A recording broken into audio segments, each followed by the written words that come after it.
ದತ್ತಾತ್ರೇಯವರಾಗಲಿ ನಾನಲ್ಲಿ ನಾವು ಇಬ್ಬರು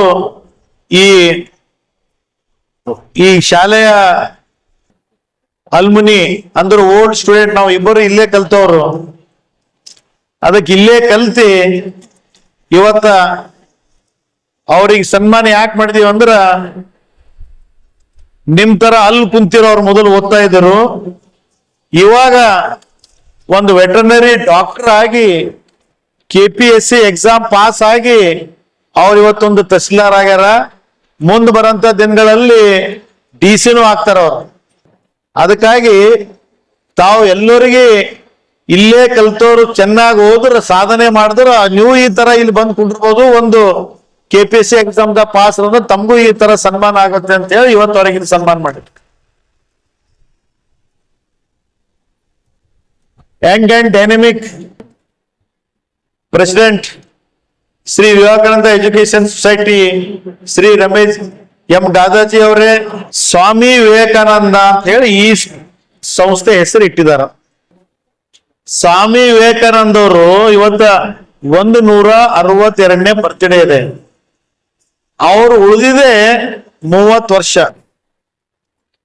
ನೀವೆಲ್ಲ ನಾನು 30 ವರ್ಷ ಇರ್ಲಕ್ಕ ನನಗೆ ಯಾರಾದ್ರೂ ಕೊನೆಡಿತಾರೋ ಗೊತ್ತಿರ್ಲಿಲ್ಲ. ಆದ್ರೂ 30 ವರ್ಷ ಇರ್ಲಕ್ ಸ್ವಾಮಿ ವಿವೇಕಾನಂದ ಇಡೀ ಜಗತ್ತು ಹಿಡಿತಾ ಇತ್ತು. ಅನ್ನ ನಾನು ಹೇಳಕ್ ತಾತ್ಪರ್ಯ ಏನು, ಅವ್ರು ಏನಂತಿರು, you are the creature of your future, you are the creature of your future ಅಂದ್ರ ತಾವೇ ಮಕ್ಕಳು. ನೀವು ಏನಾದ್ರೂ ಸ್ಕಿಲ್ ಮಾಡಿ ನೀವು ಏನಾದ್ರೂ ಸಾಧನೆ ಮಾಡ್ರಿ, ನೀವು ಏನಾದ್ರೂ ಸಾಧನೆ ಮಾಡಂತ ಶಕ್ತಿ ನಮ್ಮ ಹತ್ರ ಇದೆ. ಅದಕ್ಕೆ ತಾವೆಲ್ಲ ಫಾರ್ ಯಂಗ್ ಜನರಿಗಂತೂ ನಮ್ಮ ಸ್ವಾಮಿ ವಿವೇಕಾನಂದರು ತಮಗೆಲ್ಲರಿಗೆ ಮಾರ್ಗದರ್ಶನದಾಗ ಅವ್ರ ಮಾರ್ಗದರ್ಶನದಾಗ ನಡೆದ್ರಿ ಅಂದ್ರೆ ನಾವು ಏನಾದ್ರೂ ಸಾಧನೆ ಮಾಡ್ಬೋದು. ಯಾಕಂತ ಅವ್ರು ನೋಡ್ತಾ ಇದ್ರಿ, ಅವ್ರು ಉಳಿದಿದೆ ಓನ್ಲಿ 30 years. ಬಟ್ ಇಡೀ ಜಗತ್ತು ಭಾರತ ದೇಶದಲ್ಲಿ ಯಾವ್ದಾದ್ರು ಒಂದು ವೀರ ಸನ್ಯಾಸಿ ಯಾರಾದ್ರೂ ಇದ್ರು ವಿವೇಕಾನಂದ ಅವರು. ಅದಕ್ಕ ತಾವೆಲ್ಲ ಮಕ್ಕಳಿಗೆ ಇದೊಂದು ಕಲಿಯಂತ ಶಕ್ತಿ ಇದೆ ಸ್ವಾಮಿ ವಿವೇಕಾನಂದ ಬಗ್ಗೆ. ಅದಕ್ಕ ತಾವೆಲ್ಲ ತಾಯಂದ್ರಿಲೆಲ್ಲ ಸೇರಿದ್ರಿ. ನಿಮ್ಗೆಲ್ಲ ಗೊತ್ತಿದ್ದಂಗೆ ಇಡೀ ದೇಶದಲ್ಲಿ ಒಂದ್ ಬಾರಿ ಏನ್ ಮಾಡ್ತಾರ, IQ ಚೆಕ್ ಮಾಡ್ತಾರ. IQ ಚೆಕ್ ಮಾಡಿದಾಗ ಫಸ್ಟ್ ಇಸ್ರೇಲ್ ಬರ್ತದ, 2ನೇ ಸ್ಥಾನ ಇಂಡಿಯಾ ಬರ್ತದ ಇಡೀ ಜಗತ್ನಲ್ಲಿ. ಆಮೇಲೆ ಮುಂದೆ ಹೋದಂಗೆಲ್ಲ ಏನಾಗ್ತದ, ಈ ನಮ್ಮ ಭಾರತ ದೇಶದಲ್ಲಿ ಹೊರಗಿನ ದೇಶದಾಗ ಏನ್ ಮಾಡ್ತಾರ, ಮಕ್ಕಳು ಆಟ ಆಡ್ತಾ ಇರ್ತಾರಲ್ಲ, ಮಕ್ಕಳು ಆಟ ಆಡುವಾಗ ಆ ಮಗು ಬಿತ್ತಂದ್ರ ಹೊರಗಿನ ದೇಶದಾಗ ತಾಯಿ ಏನ್ ಮಾಡ್ತಾಳ, ಆ ಮಗು ಆಟ ಆಡೋದ್ ನೋಡಿ ಮಗು ಯಾವಾಗ ಬೀಳ್ತದ ಆ ತಾಯಿ ಏನ್ ಮಾಡ್ತಾಳ, ಮಗುಗ್ ನೋಡಲ್ಲ ಬೇರೆ ಕಡೆ ನೋಡ್ಲಕ್ ಶುರು ಮಾಡ್ತಾಳ. ಆ ಮಗು ಏನ್ ಮಾಡ್ತದ, ಆ ತಾಯಿ ನೋಡಿಲ್ಲ ಅಂತ ಹೇಳಿ ಮತ್ತಂತ ಎದ್ದಿ ಆಡ್ಲಕ್ ಶುರು ಮಾಡ್ತದ. ಅದೇ ನಮ್ಮ ಭಾರತ ದೇಶದಾಗ ಹೆಂಗ್ ಮಾಡ್ತಾರ, ಆ ಮಗು ಆಟ ಆಡಕ್ ಬಿತ್ತು ಅಂದ್ರ ಅದಕ್ಕೆ ಎತ್ಕೊಂಡು ಅದಕ್ಕೆ ಏಟಮ್ನ ಆಟ ಆಡ್ಸೋದು, ಏಟಮ್ನ ಪಾಕ್ ಕೊಡೋದು. ಅದಕ್ಕ ಅಂದ್ರೆ ಎಷ್ಟು ಜಾಸ್ತಿ ಪ್ರೀತಿ ಮಾಡ್ತಾರಲ್ಲ, ಆ ಪ್ರೀತಿ ಕಡೆಯಿಂದ ಮುಂದೆ ಬರಂತ ದಿನಗಳಲ್ಲಿ ನಮ್ ಭಾರತ ದೇಶದ IQ 18ಕ್ಕೆ ಹೋಗ್ತದ, 2ನೇದಿದ್ದು. ಯಾಕ, ತಾವು ಎಲ್ಲರೂ ಪಾಲಕರು ತಮ್ಮ ಮಕ್ಕಳಿಗೆ ಫ್ರೀಡಮ್ ಬಿಡಲ್ಲ.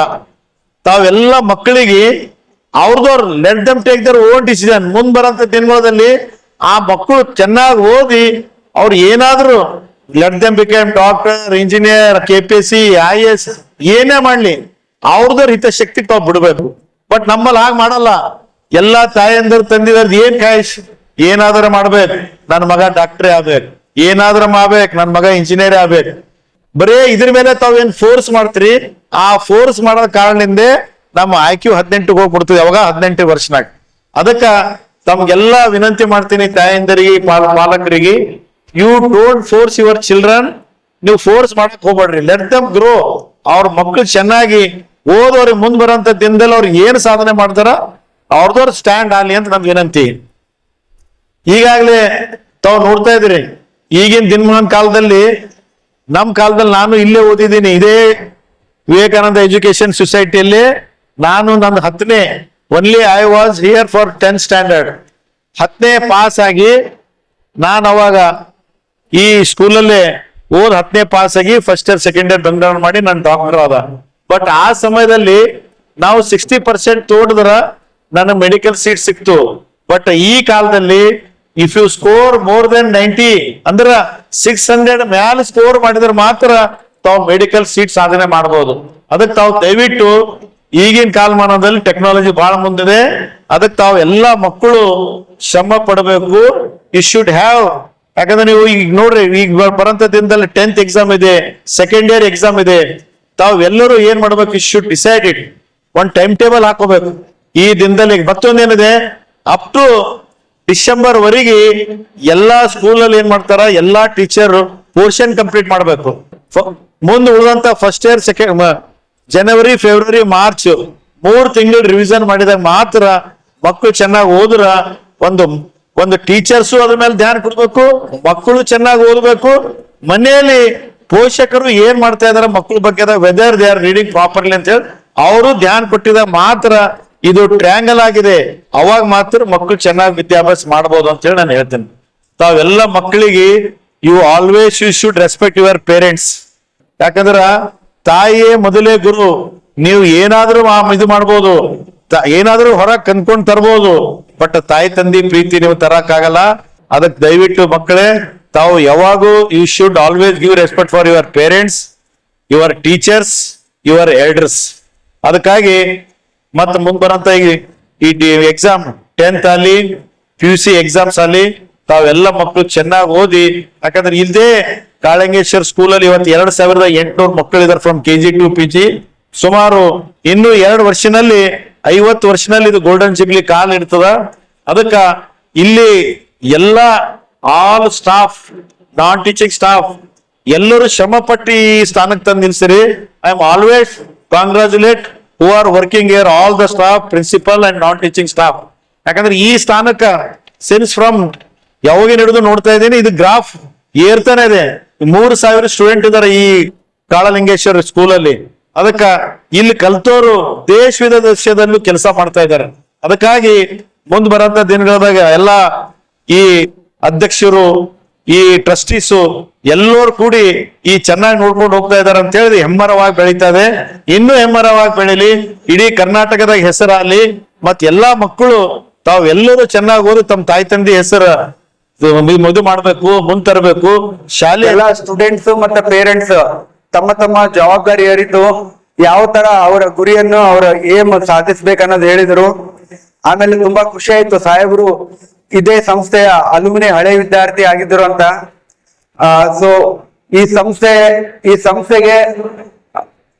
ಸಂಸ್ಥೆಯಿಂದ ಪಾಸ್ ಆಗಿ ಇಲ್ಲಿ ಕಲಿತು ಹೋಗಿವ ಅನೇಕರು ತುಂಬಾ ಇಂಜಿನಿಯರ್ಸ್ ಇದ್ದಾರೆ, ಡಾಕ್ಟರ್ಸ್ ಇದ್ದಾರೆ, ಆಮೇಲೆ ಬೇರೆ ಬೇರೆ ರಂಗಗಳಲ್ಲಿ ಬೇರೆ ಬೇರೆ ಇದರಲ್ಲಿ ಬೇರೆ ಬೇರೆ ದೇಶದಲ್ಲಿ ಸಾಧನೆ ಮಾಡೋರಿದ್ದಾರೆ. ನಾವು ಕಲಿಯುವಾಗ ಹಳೆ ಬಿಲ್ಡಿಂಗ್ ಅಲ್ಲಿ ಕಲ್ತಿದ್ವಿ. 2001 to 2003 ನಾವು ಇಲ್ಲಿ PUC ಮಾಡಿದ್ವಿ. ನಮ್ಮ ಬ್ಯಾಚ್ಮೇಟ್ಸ್ ಎಲ್ಲಾನು ಇಲ್ಲೇ ಕಾಳಲಿಂಗೇಶ್ವರ ಕಲ್ತು, ಆಮೇಲೆ ರಾಮಾಯಣ ರಾಜ್ಯದಲ್ಲಿ ಇಂಗ್ಲಿಷ್ ಮೀಡಿಯಂ ಸ್ಕೂಲ್ ಕಲ್ಕೊಂಡು ವೇರಿಯಸ್ ಇದ್ರು. ಸೊ ಸಾಹೇಬರು ಮಾತಾಡುವಾಗ ಒಂದು ವಿಶೇಷವಾಗಿ ಹೇಳಿದ್ರು, ಏನಂದ್ರೆ ಇವತ್ತು ಈ ಸ್ಟೂಡೆಂಟ್ ನಮ್ಮ ಸ್ಟೇಜ್ ಎದುರುಗಡೆ ಯಾರ್ಯಾರು ಕೂತಿದಿರಲ್ಲ, ನೀವು ನಾಳೆ IAS, doctor, engineer, sports person, ವಿವಿಧ ರಂಗಗಳಲ್ಲಿ ಸಾಧನೆಗೆ ಯಾವುದೇ ಲಿಮಿಟ್ ಇಲ್ಲ. ಸಾಧನೆ ಯಾವುದೇ ರಂಗದಲ್ಲಿ ತಾವು ಸಾಧನೆ ಮಾಡಿ ಪ್ರತಿ ವರ್ಷಕ್ಕೆ ಈ ಅಲುಮ್ನಿ ಡೇಗೆ ತಾವು ವಿಶೇಷ ಆಹ್ವಾನಿತರು, ವಿಶೇಷ ಸನ್ಮಾನಿತರಾಗಿ ಬಂದಲ್ಲಿ ಈ ಸಂಸ್ಥೆಗೆ ಅಲ್ಲದೆ ನಿಮ್ಮ ತಂದೆ ತಾಯಿಗೆ ಹಾಗೂ ನಿಮ್ಮ ಊರಿಗೆ ಈ ಸಂಸ್ಥೆಯ ಘನತೆ ಹೆಚ್ಚಿಗಾಗತ್ತಂತ ಹೇಳ ಬಯಸುತ್ತೇನೆ. ಅದೇ ರೀತಿ ನಾವು ಕಲಿಯುವಾಗ 60% 70% ಟಾರ್ಗೆಟ್ ಇತ್ತಂತ ಹೇಳ್ತಾರೆ. ಇವಾಗ 60% 70% ನೋಡೋದಿಲ್ಲ, more then 90%. So competition level ಜಾಸ್ತಿ ಆಗಿದೆ. ಅದೇ ರೀತಿ ಕಲಿಯುವಾಗ medical seats, doctor engineering seats ಕಡಿಮೆ ಇತ್ತು. ಇವಾಗ ನಿಮ್ಗೆ ಅದು ಸೀಟ್ಸ್ ಜಾಸ್ತಿ ಆಗಿದೆ. ಸೊ ಕಾಂಪಿಟೇಷನ್ ಜಾಸ್ತಿ ಆಗಿದೆ, ಅದೇ ರೀತಿ ಸೀಟ್ಸ್ ಜಾಸ್ತಿ ಇದಾವೆ. ಸೊ ಸಾಧನೆಗೆ ಯಾವುದೇ ಲಿಮಿಟ್ ಇಲ್ಲ. ಸೊ ನಿಮ್ಮ ಗುರಿಯನ್ನು ಏನ್ ಸಾಧಿಸಿ ಆ ಗುರಿ ಎಡೆಗೆ ನಿಮ್ಮ ಪ್ರಯತ್ನ ಸತತವಾಗಿರಲಿ. ಓನ್ಲಿ ಪ್ರಾಕ್ಟೀಸ್ ಪ್ರಾಕ್ಟೀಸ್ ಪ್ರಾಕ್ಟೀಸ್ ಇದೇ ಮಂತ್ರ. ಪ್ರಾಕ್ಟೀಸ್ ಇರಬೇಕು, ಆಮೇಲೆ ಪೇಷನ್ಸ್ ಇರಬೇಕು. ಪೇಷನ್ಸ್ ಇಂದ ಮತ್ತು ಪ್ರಾಕ್ಟೀಸ್ ಇಂದ ನೀವು ಏನ್ ಬೇಕಾದ್ರೂ ಸಾಧನೆ ಮಾಡಿ. ಗ್ರಾಹಕರ ಕ್ರೂಸಿಫಿಕ್ಷನ್ ನಲ್ಲಿ ನಂಬರ್ 1 ತೃಪ್ತಿದಾಯಕ ಶೋರೂಮ್ ನಿಮ್ಮ ಎಸ್ಪಿ ಟಿವಿಎಸ್ ಶೋರೂಮ್ ನಿಮಗಾಗಿ ತಂದಿದೆ ಹೊಸ ಮಾಡೆಲ್ಗಳ ಹೊಸ ಬೈಕ್ಗಳು. ರೈತರಿಗಾಗಿ ಅನುಕೂಲವಾಗಿರುವ ಸೂಪರ್ ಎಕ್ಸೆಲ್ ಕೂಡ ಲಭ್ಯ. ಹಾಗಿದ್ರೆ ಹಿಂದೆ ಭೇಟಿ ನೀಡಿ ಎಸ್ಪಿ ಟಿವಿಎಸ್ ಶೋರೂಮ್ ಮಾಲೀಕರು ಲೋಕೇಶ್ ಆರ್ಜಿ. ಹೆಚ್ಚಿನ ಮಾಹಿತಿಗಾಗಿ ಸಂಪರ್ಕಿಸಿ 8494951009. ನಾಗಲಕ್ಷ್ಮಿ ದಾಬಾ ಹತ್ತಿರ Gulbarga. Coat pant, sherwani, suiting, shirting, sari, dress material ಹಾಗೂ ಮದುವೆ ಸಮಾರಂಭಗಳ ಎಲ್ಲಾ ತರಹದ ಬಟ್ಟೆಗಳು ಹೋಲ್ಸೇಲ್ ದರದಲ್ಲಿ ಲಭ್ಯ. ಹಾಗಿದ್ರೆ ಹಿಂದೆ ಭೇಟಿ ನೀಡಿ ಆರ್ಕೆ ಫ್ಯಾಷನ್ ಕಲೆಕ್ಷನ್, ಬಸ್ ನಿಲ್ದಾಣ ಎದುರುಗಡೆ, ಹುಮ್ನಾಬಾದ್. ಹೆಚ್ಚಿನ ಮಾಹಿತಿಗಾಗಿ ಸಂಪರ್ಕಿಸಿ 8660601957.